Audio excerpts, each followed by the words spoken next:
মজা নেই কেমন লাগে ভালো লাগে গেল সুমা দো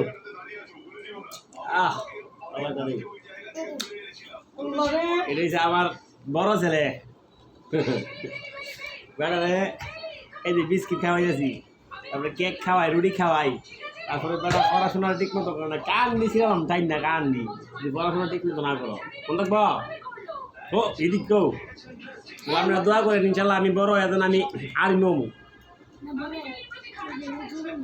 হুজুর লিখে রাখো আমার কাছে না কি বা হুজুর বা আচ্ছা বড় আলেম হইবা না ঠিক আছে সবাই সকালে সেবা করবা তো তুমি রাস্তাঘাটে গেলে মানুষের সালাম দাও না তোমার বাবা শিয়ে দেন লাগে তুমি ঘরে মারে সালাম দিবা বাইরে সালাম দিবা বোন দিয়ে ভালো জিজ্ঞাসা করবা ঠিক আছে থাকবো আরে বাবা রেখে বোন দিয়ে সালাম দিবা সবাই ভালো জিজ্ঞাসা করবা ঠিক আছে সবাই বল ইনশাল্লাহ সবাই দোয়া করবেন ইনশাল্লাহ ভালো থাকবেন দোয়া করবেন বড় সবচেয়ে বড় আলম ঠিক আছে বাই বাই